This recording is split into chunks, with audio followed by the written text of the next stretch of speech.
Good evening. This is Dale Lamb of Gardner Webb. I don't have anybody online who has joined me yet, but that's okay. It's 7 o'clock, so I'll go ahead and get started. This is Mels 605 summer session. All of you hopefully are planning on graduating or completing your program if you're at on licensure the first week in August.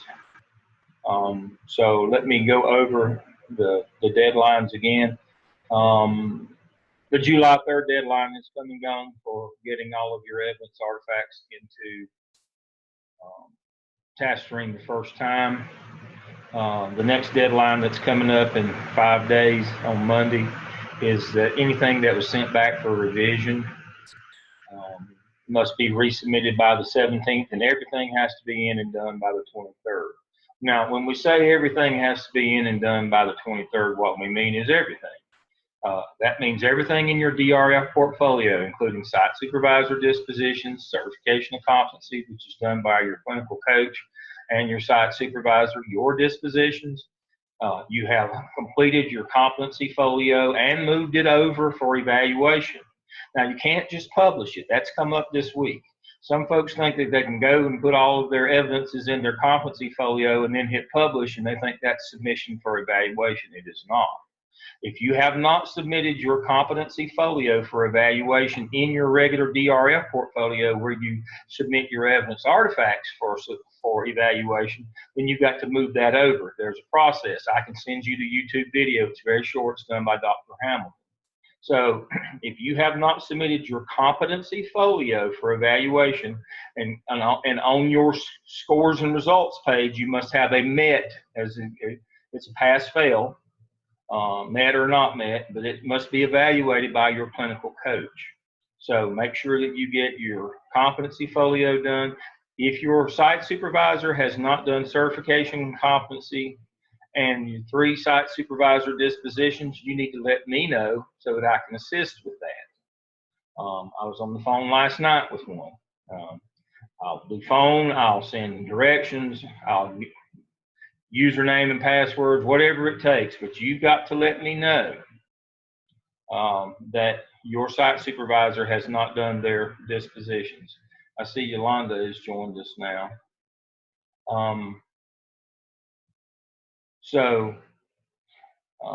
We want everything done by July 23rd, and everything means everything. I won't take your time to go into task stream. When you open up your task stream DRF portfolio, everything's got to be done. Now, the only thing that should be left not done right now is your licensure evaluation done by Dr. Neal at the very end of the program when everything is submitted. He will go in and do those licensure evaluations. Okay? So I think, yeah, Yolanda's with us now. I think she has signed on. So if anybody has any questions, do not hesitate to contact me about evidence artifacts, competency folio, evaluations of any kind, help with their site supervisor, doesn't matter. Whatever you need help with on your task stream portfolio, don't hesitate to contact me and I will facilitate you in that. But those things have to be completely done by July 23rd. Yolanda, do you have any questions? No, sir, I am fine. I think all my task stream things have been graded except for like the certification of competency. My principal did her first part and the licensure evaluation. Okay. Who is your clinical coach from the university? Rod Ramsey. Okay. I will go in, I'm going to go in later tonight and double check behind all those, and so make sure that all of those get done. Okay, sir. Hopefully, the only thing you'll have left after that will be your licensure. Very good. Okay. Right. If there are no questions on that, tonight's material, what I want to cover tonight on a new share, I want to first look at our weekly schedule. We are in week 7. We have 3 more weeks after tonight.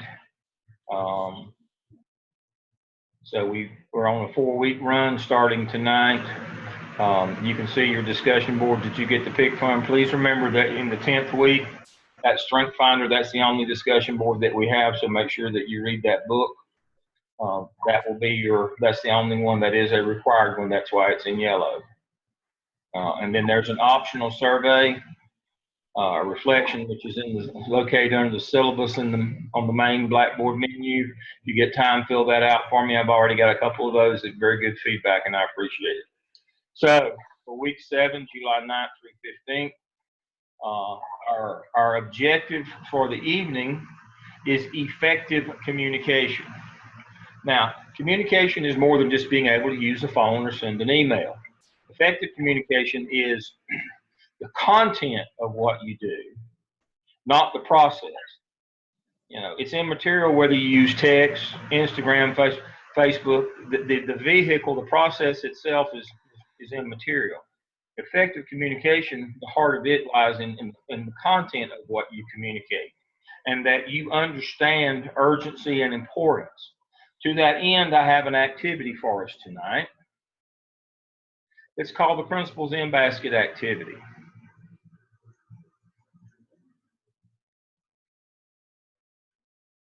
Now, there's some directions on the beginning of this that kind of set this up. You can tell this has got a little bit of age on it because the pretext here is that you wouldn't normally have 21 emails to deal with at one time. So the pretext is you're running a week behind. You got 21 emails in a week. That's got to be an older. That's got to be an older setup for this activity, because as we all know, administrators easily get 21 emails a day. I myself average, and have for 7 years, I average 45 work emails each day. Let me say that again. I average 45 work emails each day. Things, you know, from my students, from my interns, from the university, from my colleagues. Every day of my life, I average 45 emails a day. This is only 21 emails, and the point of this exercise is to recognize when something is urgent, to recognize when something is important, and then the quality and the content of your response to that. If you don't deal with emails nowadays, you'll get snowed under. You know, one of the biggest complaints I hear in the professional world is you know, it takes forever for them to get back to me, or they don't answer their email. Many times you are evaluated more on that than actually the quality of the work that you do, is how fast you respond and the accuracy of your responses. So tonight's activity is about understanding what's urgent, what's important, and then the content of what you respond.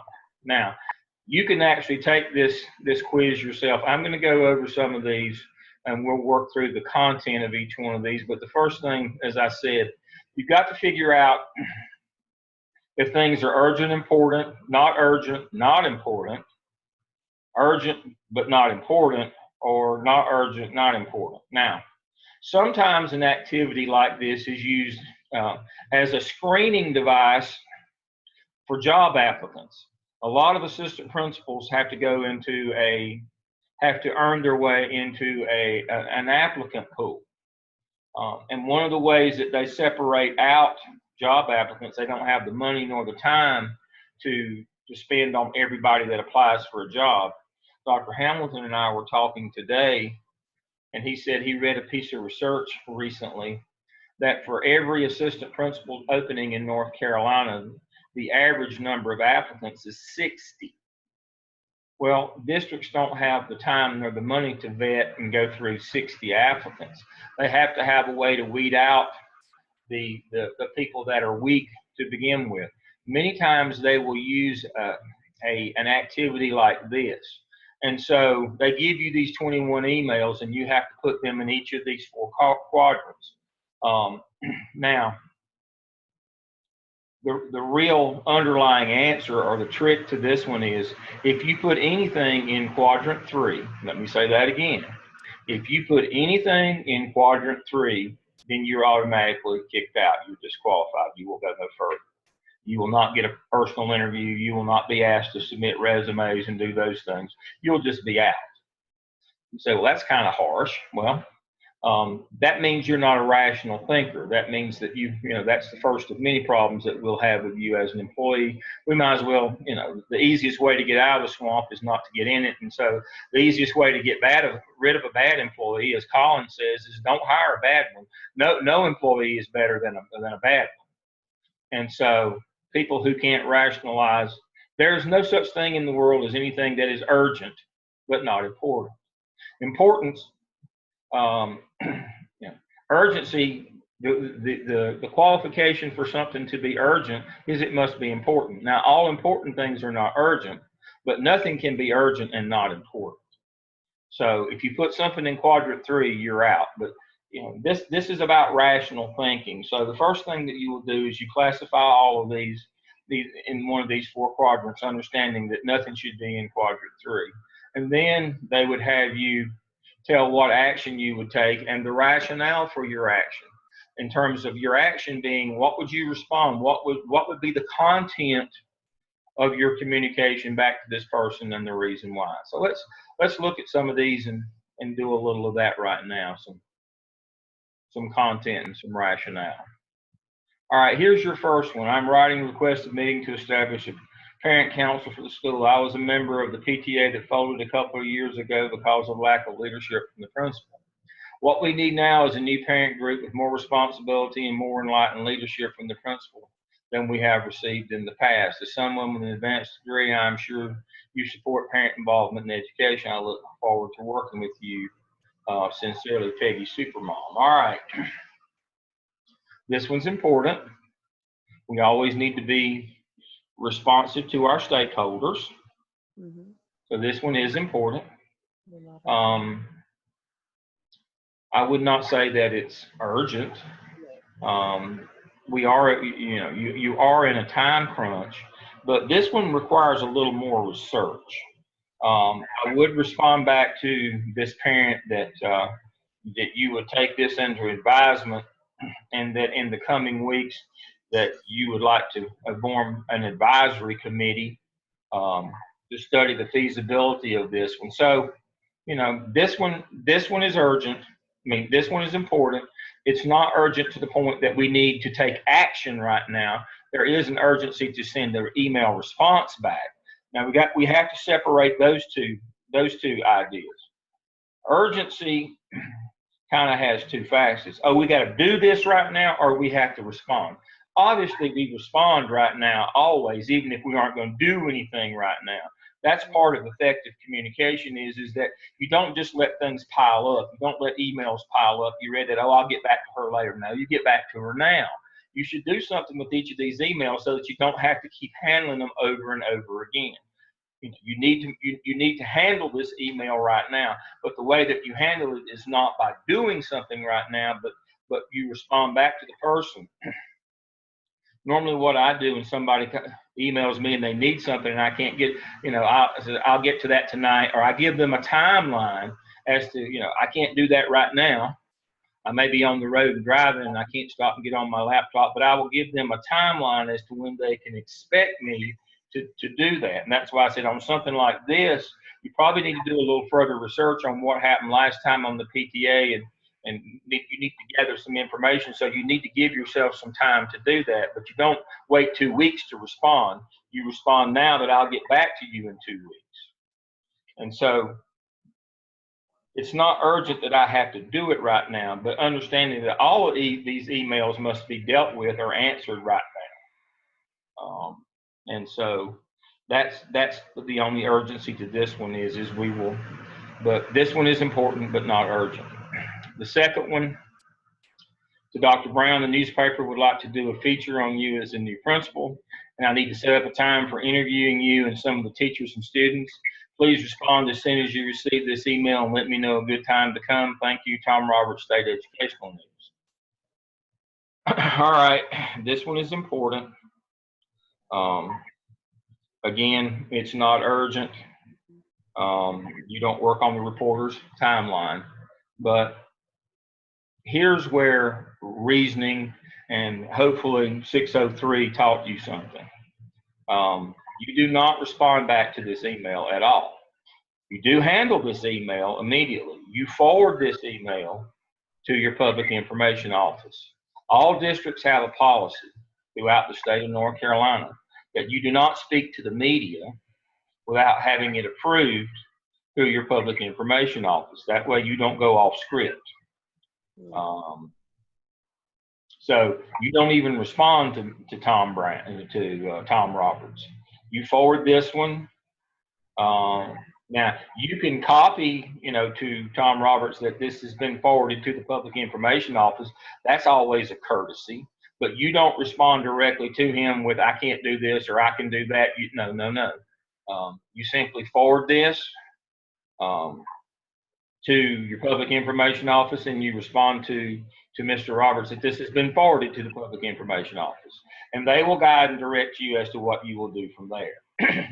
There's also a legal issue with this one. I hope if any of you are watching this later on, you spot the legal issue with this one. He says he wants to interview teachers and students. As you know, it's not legal to allow the media to get to students because of privacy purple laws. You'd have to have signed permission from their parents for them to do that. And normally we don't allow that in schools in any way for the media to come in and interview students. That's why you notice when they talk to kids or parents when there's been an incident at a school around the state and it's on the news, they're always across the street. You see parents are always in their cars somewhere down the road. They flagged them down and got them to pull over so they can talk to them. But you can't allow news media to interview students.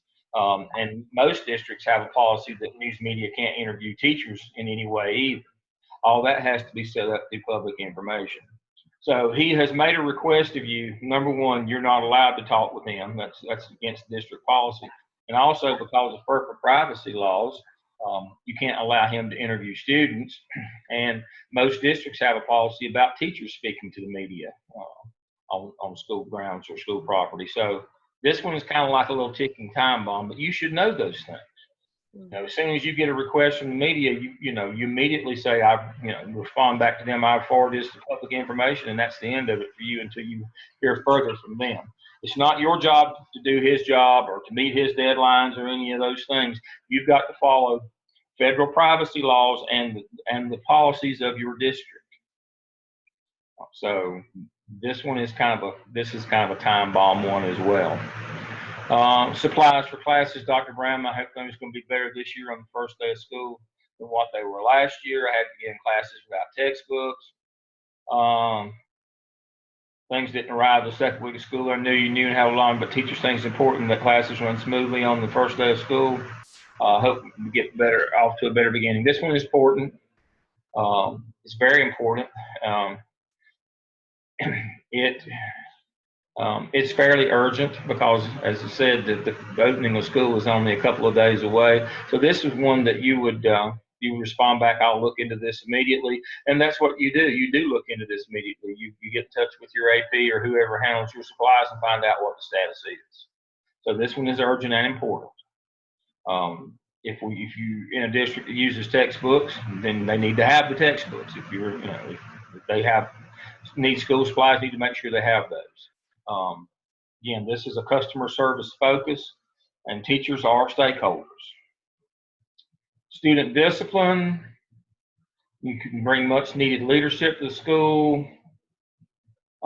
Emphasize teachers' importance of consistently enforcing discipline rules, especially the rules on students being on time to class. And so things were amiss, got to be done. Heard your type was ready to prepare to bite the bullet. Okay, so this one is wanting to engage in management procedures with you. It's important. I mean, this person works for you. It's not urgent. The response would be, again, I'll look into this and we'll talk about this at this time, this day at the faculty meeting. We may form a committee to look into this. We've probably got a PBIS committee already. That might be something that you would refer this to the PBIS committee if it's already formed. And most schools already have one formed. I say that in case this is a new principal, maybe they don't have one, but you need to find out if you do have one and who they are, and you need to let them handle this one. positive behavior intervention support season. I don't know if Amanda's listening. She just got a new AP job, but Amanda's been very involved in PBIS, and you have a PBIS coordinator who runs the PBIS committee. This is something for them. Again, it's important. It's not particularly urgent for you, but the thing that you would do with this, you would forward it to your PBIS committee, or you would look into forming one if you don't have one, because you are supposed to have a PBIS committee. And so this would be something for them to handle, and that's what you would respond back to this person, Seth and Stone, is I have forwarded this to our PBIS committee for their consideration. That's what you would do with that. Again, you need to understand that there are certain protocols. It's no good to get emails like this demanding action when you have a committee that's supposed to handle that if you go cowboying out and do it yourself. That's a bad form of communication, is not to utilize the people that you already have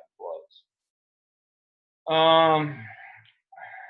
Purpose of this email is to request your approval to conduct a study on the impact of new leadership at the school site level. Employ ethnographic methods, essentially shadowing and interviews. That's what an ethnography is, by the way, your first month on the job. Not important, not urgent. Simply reply that I have forwarded this to our research, our school district research and institutional review board. As you know, there are rules on data collection. Every district has a person or persons and has an institutional review board, an IRB, just like we do at the college. And anytime that you request to do research, you have to go through that institutional review board. More than likely, this will not happen because of privacy laws. An ethnography, you observe people in their natural habitat without intruding into that habitat. We normally don't allow people to come in schools and observe children for the obvious reasons, the legal ramifications and the dangers of that. A lot of years ago, when I was a graduate student at Chapel Hill, I was a research associate when I got my doctorate there, and I was a quantitative person. But before I got through at Chapel Hill, I had to participate in an ethnography based on David Elkind's work of ethnocentrism, which is a characteristic of later adolescence, or actually early adolescent, middle school kids, how they believe the world revolves around them. Well, we couldn't go into a middle school and be watching kids. That's highly inappropriate. So in order to do our ethnography, we went to a shopping mall, which is perfectly legal. There's no expectation of privacy in a shopping mall. So we went to Crabtree Valley Mall over near Raleigh, out on 70 in Raleigh from Chapel Hill. There wasn't a big mall in the Chapel Hill area at that time. This was back in the 80s. And so we went over to Crabtree Valley and observed students over there. And so we found where the younger teens were hanging out, the early adolescents, and we watched them in their natural environment there. But even though we were a school group from Chapel Hill, we were all PhD students getting our doctorates there. Didn't matter. Nobody was going to give us permission to come in and ogle the students. So this one will be denied, but it's not your place to deny. It's the point. This one, all requests go to your research department, which has an institutional review board, and they will say, no, we can't live with that kind of scrutiny, that kind of legal exposure. And so that's what you would do with this one. Not important, not urgent. You just pass it on, and you'll more than likely never hear from this one again. The only time that we ever allow people in our buildings to do something like that, which is very, very rare, is if the district has sponsored it. We certainly don't allow outside people to come in and do that. Because we don't know who Bob Turtle is. To principals from the assistant superintendent, all principals should remind teachers at the first faculty meeting before the school begins this year that all teachers be evaluated using the new teacher accountability evaluation instrument that the school board approved this past May. Also, the principal should emphasize the first meeting that teachers need to be more careful in using their sick leave days as their apparent abuses last year. This is important. It is urgent. It's got to be, this has got to be ready by whatever presentation you're going to make on this.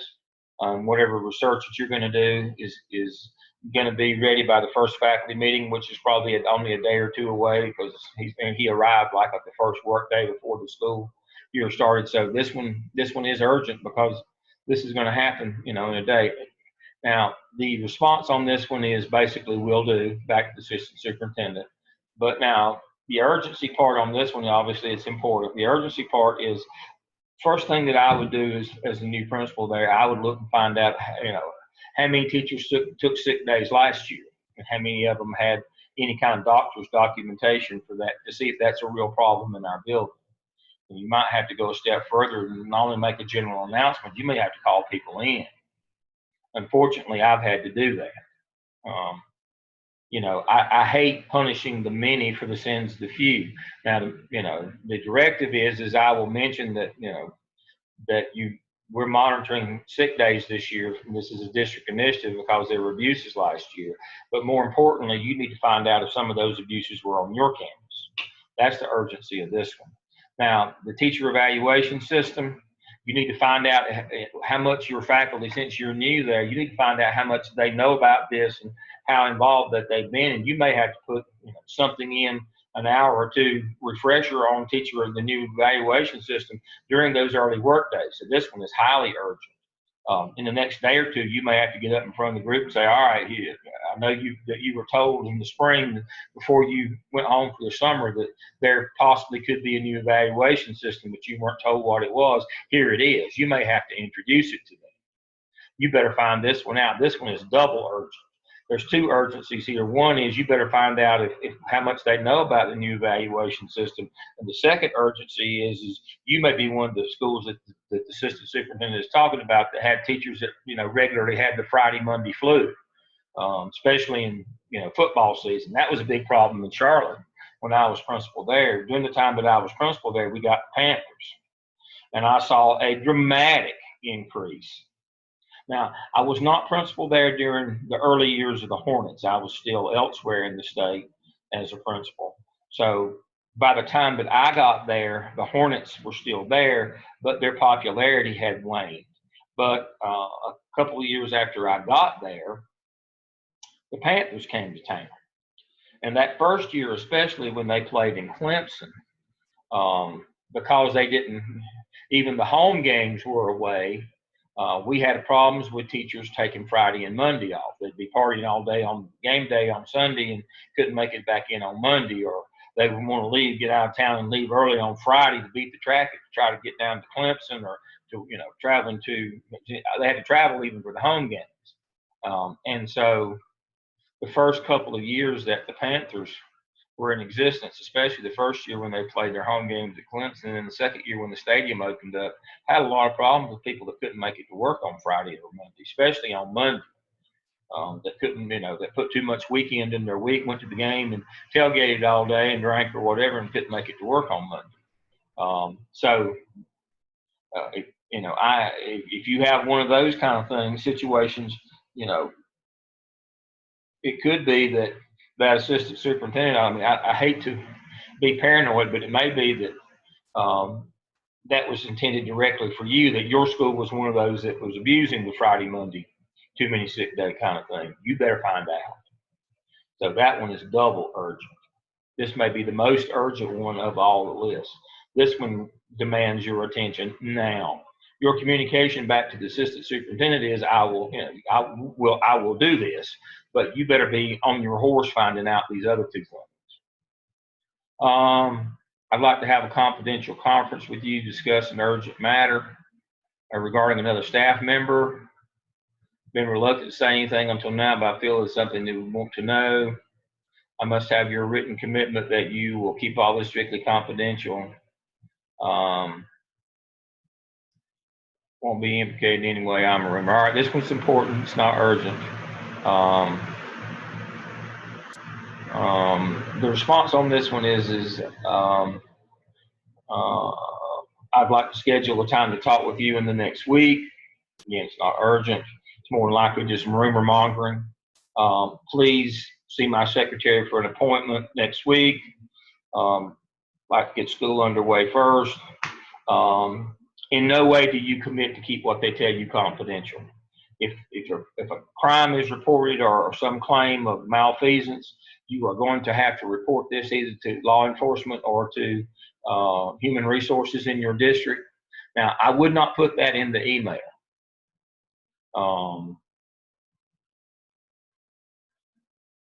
But I would, have this person get back to schedule a meeting.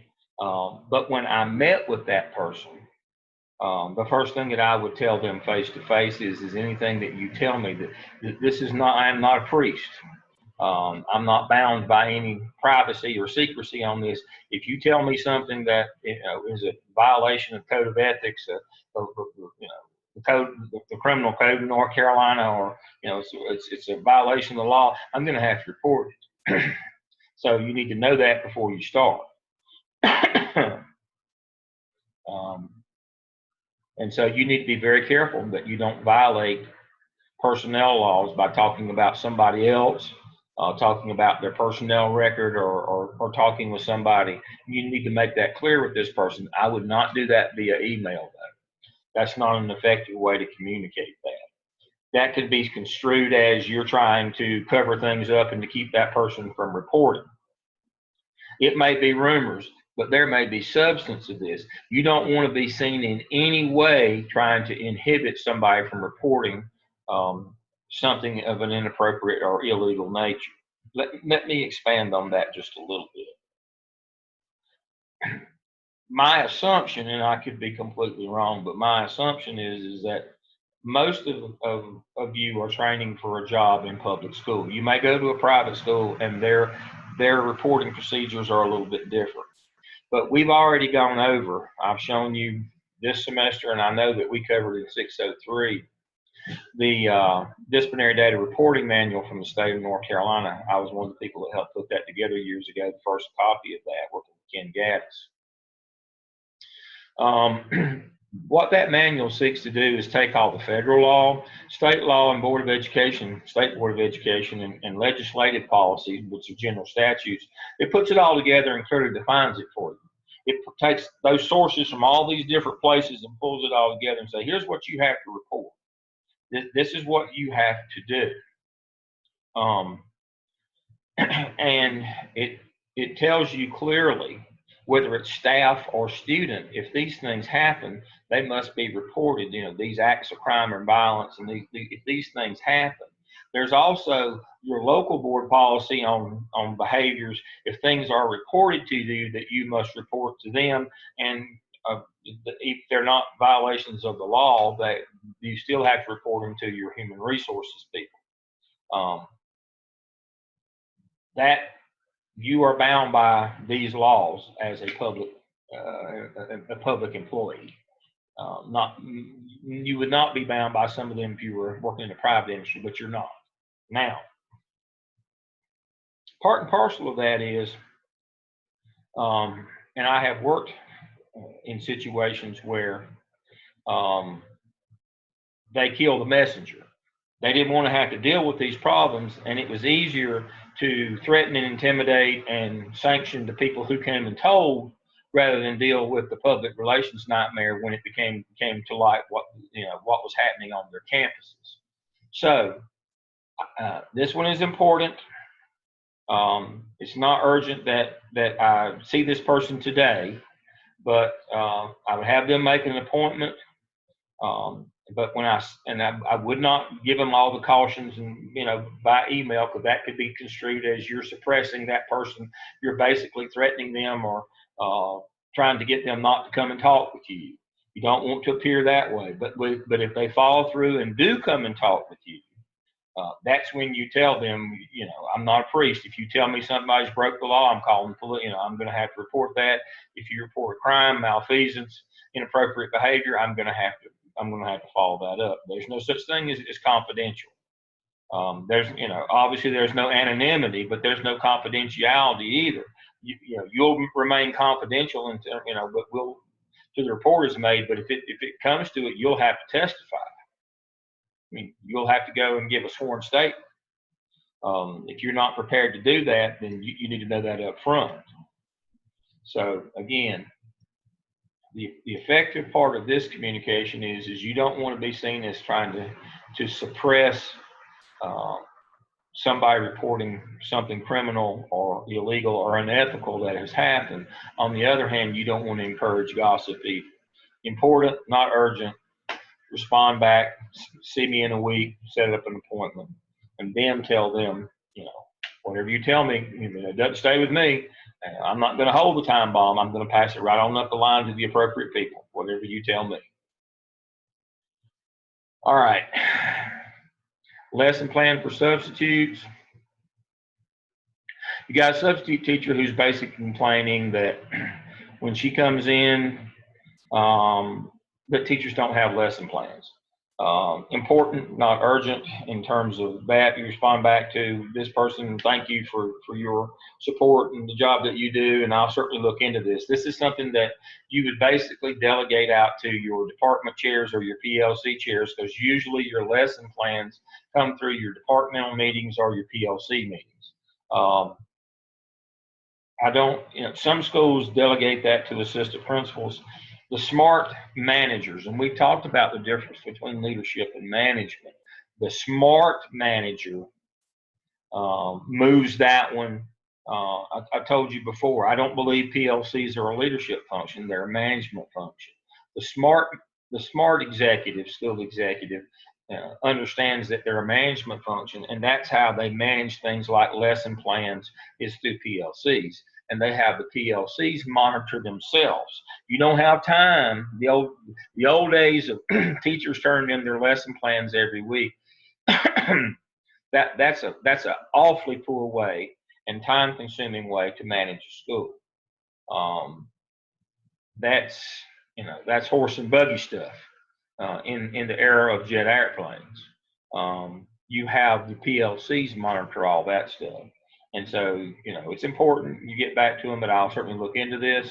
And then you go and you talk with your PLC leaders or your department chairs to find out what's happening with lesson plans. And that's something that they should be handling and not you. Water cutoff. Your custodian has emailed you he's going to cut off the water during the school day.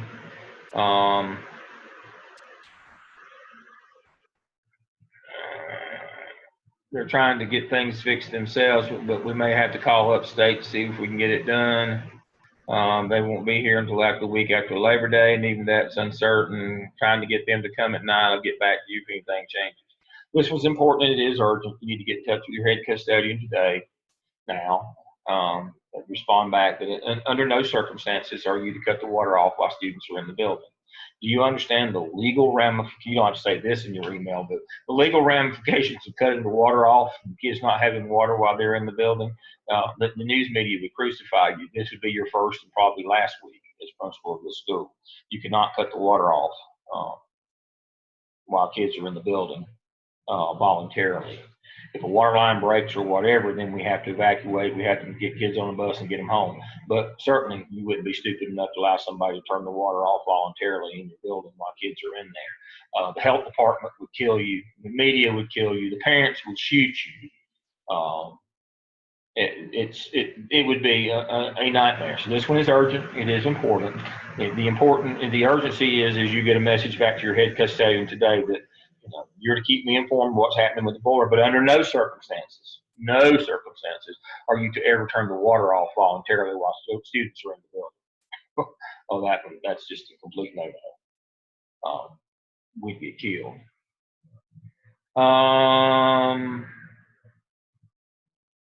You've got somebody nearby. She's going to the school board. She's a taxpayer. Students vandalizing her flowers in her yard. As crazy as this sounds, when Dr. Murphy was superintendent in Charlotte-Mecklenburg back in the day, we got involved in a program called Tolerate No Truancy. And when kids would be out trampling around in people's backyards, running away from school and doing those things, we passed out cards in our neighborhoods, and I was a junior high principal, I believe, at that time. And we passed out cards in our neighborhood, and what they said was, all you had to do is call us, and we'd come track them down. The biggest disaster that I've ever been involved in the school business. There we were out in the public, unarmed, kids running. It was just completely inappropriate for school people to be leaving the building and out chasing kids out in the neighborhoods. So this one is important. It's not urgent, but the response back to Alice Schnapp here is call the police. Say it in a nice way, but the response here is call the police. We don't, we don't come out. We're not going to be chasing kids through your garden and over the fence. I personally witnessed 1 year of that and was involved in it. It was the craziest thing I've ever been involved in my life. In no way do you want to intimate to people of the neighborhood if they have a problem out in the neighborhood that you'll come out and solve it for them. You will not. You should not.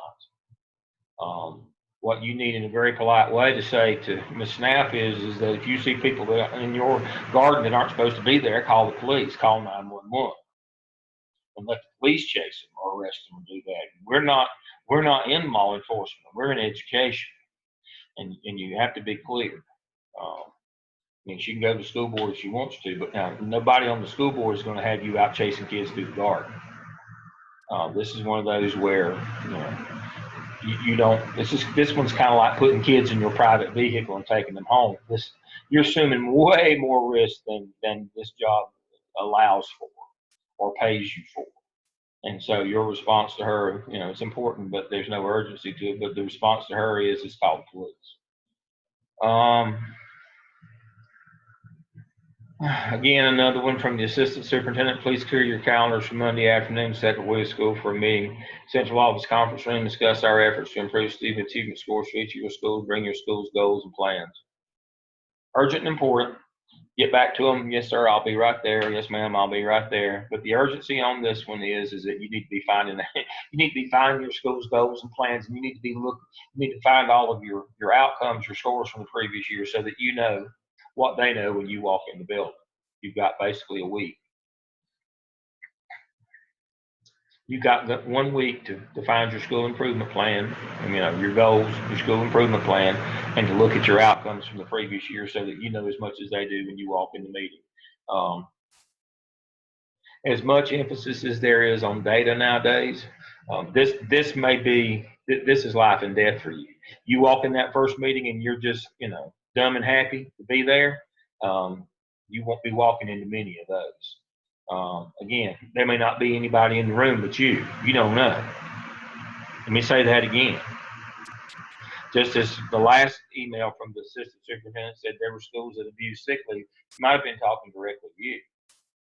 On this one, when you get there, I remember getting one of these when I was a new principal in a school district, and I showed up thinking that everybody was going to be there. It was in the boardroom of the central office in the boardroom in the old Ed Center downtown in Charlotte, and I showed up and I was the only one there. I was there with Saltrick and Schiller. I never will forget that. I was the only one there. It didn't go out to everybody. It just seemed like it did. And so they quizzed me closely. It wasn't like it was just some general meeting where they got up, showed PowerPoints, and just talked. I walked in, there was two of them, and they had one chair for me. And we sat down and started going through the data. This is a usual for a new principal or a new assistant principal in districts, is to get an email that looks innocuous like this, and you show up and you're the one that's on the hot seat. So this one is urgent and important. It's important, obviously. The urgency is you need to be finding those things out. So when you walk in, it says bring your school's goals and plans. There's a good chance that somebody's going to be sitting there and waiting for you to outline those, and that you know them by now. Child Abuse Assembly. I'm president of the Council on Children's Problems. We'd like to present an assembly program to students. This one is important, but it's not urgent. The response is you forward this one to your Health and Human Services Department, whatever you want to call it, the superintendent that's in charge of those things, the assistant superintendent. This is not something that you can't scout, you can't schedule outside people or activities for your school. I guess you know that by now. You can't just say, well, I saw this program over here. I'd like to have them come do a program at my school. No. Even though it sounds something that, something as good as child abuse is something as worthy as that. No, you don't do that. There's somebody, usually in the, instructional superintendent's office, that handles these kinds of things, that schedules and approves these kind of outside programs, because it is curriculum, it is content. They schedule these things. You would not make a decision, good or bad, one way or the other. This is, again, you forward it to that person. Family emergency. Sorry to hear about your loss. Got a family emergency of my own. I won't be able to be at school for your first 2 days on the job.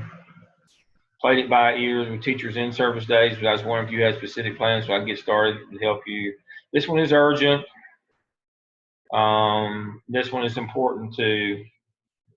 You need to get back to her the stuff that she needs to communicate with parents.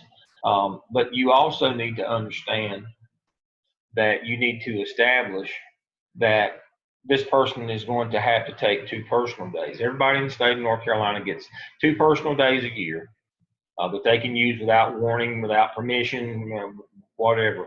That this person, that just because there aren't any students in school at this time, that you can't do comp time. There is no comp time in the state of North Carolina. We are not a union state. We are a right to work state. We found out many years ago, I was an elementary principal, and we found out many years ago that there's no such thing as comp time. And you can't say, well, you didn't, you don't have to take your personal days because there's no kids in the building. We'll just work out a comp time for you. No, can't do that. Now, what you can do as an alternative, and this shows a little more heart on your part, what you can do, since there's no kids in the building, you can allow them to use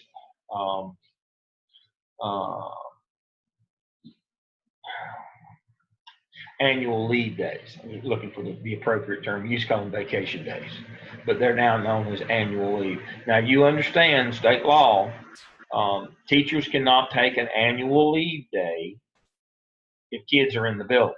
They're not allowed to do that. Now, administrators can, but teachers, since they are tied to kids, cannot take annual leave of kids in the building. They have to take personal leave or sick leave, one or the other. But in a case like this, you could be hardline and make them take the 2 personal days, which is by law, you have that right. But since they're teacher work days, you could allow them to take annual leave.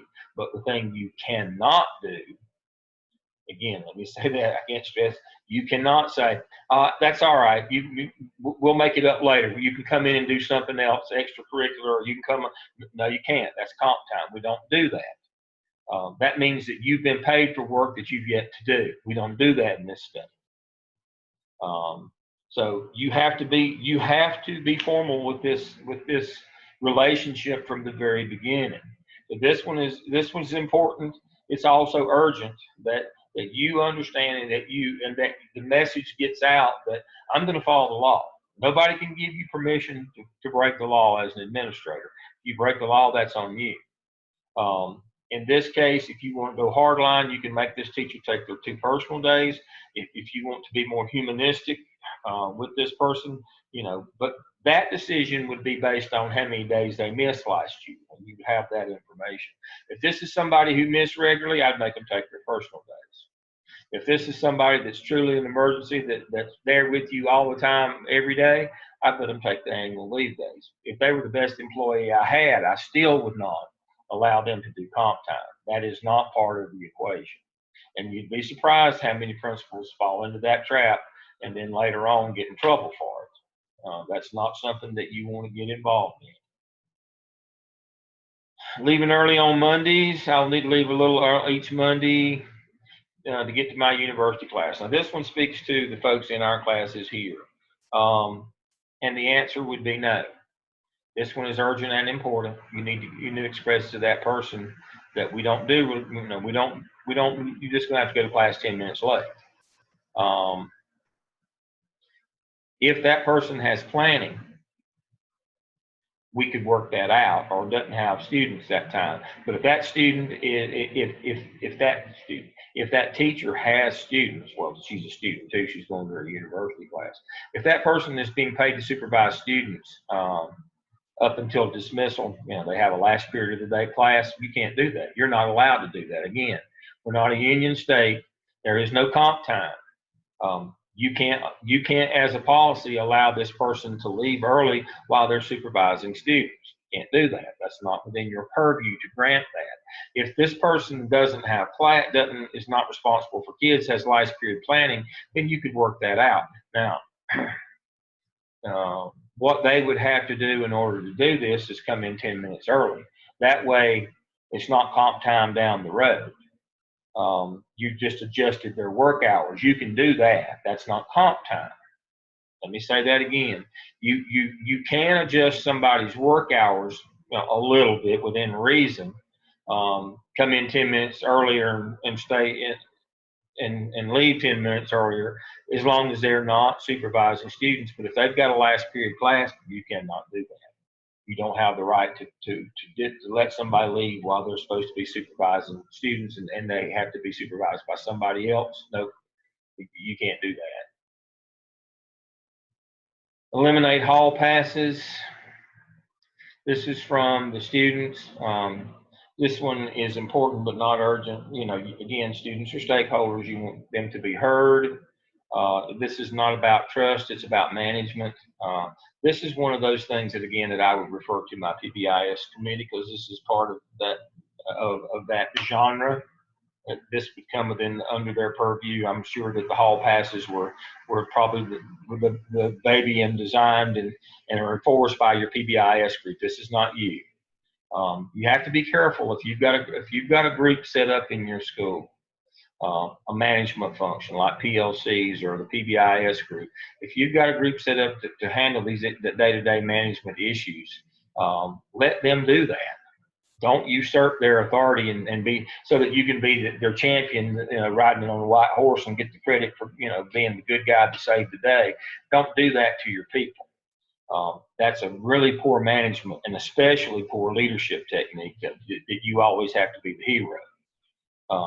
This is something that's important, but it's not urgent. You respond back to the student that I have referred this matter to our PBIS committee, and they'll be in touch with you. And that's what you would do. Again, you don't have to be the hero.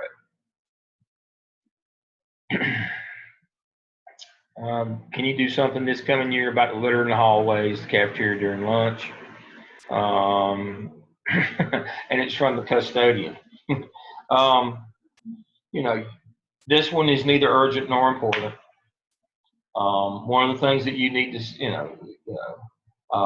respond back to your custodian is certainly I'll look into this, and that's something that you should do to see if there is something that's going on. But one of the things that you probably need to pull your custodian aside and remind them of is if there's no trash, if nobody's making any trash or causing any mess, we don't need you, and that's what we hired you for.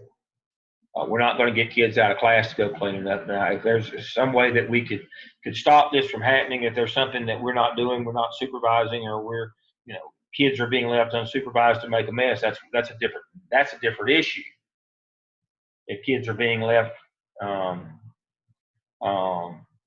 if kids are being left unsupervised, and that's why they're making a mess, then the problem is not the mess. The problem is the lack of supervision, and you need to check into that. But there's a certain amount of I know this is a stretch, this analogy, but 69 Tinker versus Des Moines, a certain amount of disruption in school is normal. A certain amount of disruption or trash or those kind of things is normal. We can't legislate, we can't fix all of that. The custodian needs to understand no trash, no job. But we will make sure that kids are being supervised. So again, not urgent, not important. This is one of those that we tend to be getting more and more of, parents claiming that their kids won't be in school because they're on vacation, or they're doing an educational trip. And if I was the kind of person who did it, I'd be doing air quotes right now. Educational trip. Most of them aren't educational trips, and this one, at least this woman's telling the truth. Jim and Alice won't be in school because we're on vacation. They didn't claim that they were on some educational experiences. I'm sure you'll understand. And one of the things that you would simply do, this is important. It's not urgent. This is one of those you would respond back, with your attendance policy. And if they miss more than a certain amount of days, they'll be required to do recovery. Other than that, then everything's fine. They can just do their recovery and go on. So this is one of those that you would, respond back with the district's recovery policy for attendance issues. And this is not one of those that you get in, oh, you can't do this or you can no. This, if you miss too many days, if they miss less than 10 days, everything's good. And that's up to you. Requesting for my children to be absent, be attending international law conference. This is what I was talking about. We get a lot of these now. I can't leave my children.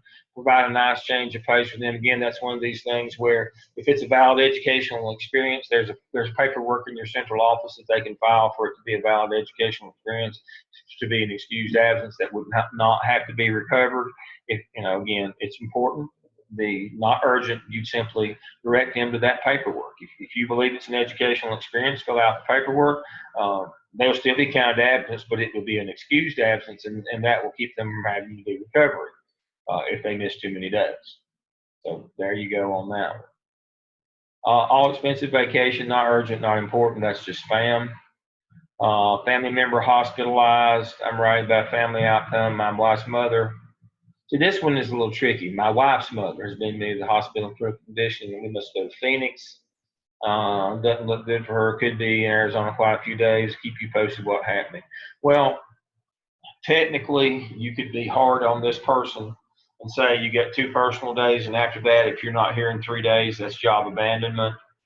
Again, you need to find out this person normally, how many relatives have died recently, or I had a student recently who wrote me an email, making excuses why their work wasn't in, and I said, boy, I'd hate to be in that family.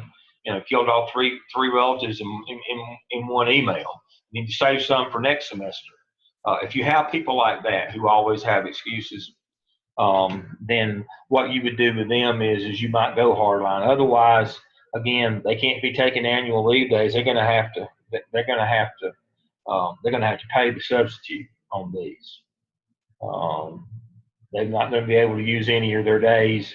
They can use 2 personal days, and after that, they're going to have to pay a sub. And you could also, I know that sounds a little harsh, but that's just the way it is. If they're if they're classroom based, 2 days personal leave, they can't take annual leave, and they can't take sick because they're not sick. What you could do, some districts would allow you to petition the board to complain, compassionate leave, and then you could use your sick days, but they'd have to do that. So this one is important. The only urgency here is you would direct this person, to the appropriate person for that compassionate leave. You look it up, and if there's somebody who misses a lot, you might want to go hard line. Otherwise, you would direct them to the appropriate person to be given days or be granted compassionate leave where, in effect, they could use their sick days and not have to pay a substitute. But more than likely, they're going to need to pay a substitute. Short note to congratulate you on your new job. I wish the school board had chosen me. After 12 years as AP, they must figure that I'm all good for. Anyway, good luck. From your assistant principal. Oh, this was a tough one here. This one is important and it's urgent. You need to see if you can find Mr. Parker something else to do.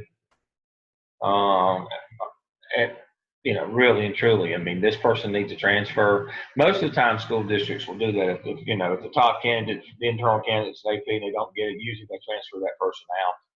If they didn't, you need to sit down and have a come to Jesus meeting with Mr. Parker immediately. Obviously, this person's got problems. really in cases like this, I'm just going to tell you, you need to cut your losses immediately. I know you'd like to be humanistic and nice and all that, but in a case like this person needs to go today. So this one is important and urgent. You respond back to this person. We need to set up a time to sit down and talk. And before that happens, you need to get in touch with whoever your boss is, or HR, or personnel, and say, I've got somebody here who's potentially going to, go postal on me. Um, let's see what our options are. So that one is urgent and it is important. So that's kind of what you may be asked to do in a job situation, but more importantly, these are things that you need to know how to be able to effectively communicate. It's not just the process or the media that you're communicating; it's the content of what you do. It's very important that you get back to people immediately, even if you're not going to do something, but that they hear back from you to acknowledge that you have acknowledged that you the receipt of their that. Even if you're going to forward it to somebody else who is more appropriate to deal with it, even if you can't grant that kind of thing, you need to handle it right now. That's the first tenet of effective communication is whatever we're going to do, but we're going to handle it right now so that it doesn't just sit in our inbox forever. We're going to deal with it and move it on. Now, it may come back to us in terms of the people that we've referred it to. It may eventually come back to us, but it's not just going to sit there. And that's the key to effective communication. Is not only is getting a response out immediately, even if it's just I'll get back to you later kind of thing. But then understanding the content of what you communicate must follow the law, good administrative practice, and common sense. All right, I see my time is up. I went a little long tonight. I knew this would take a while, but I did want to work through each of these with you. I will see you all next week. Same time, same station at 7 o'clock. Hope everybody has a good week. I'll see you then. Have a good night. Good night. You too. Thanks. Bye.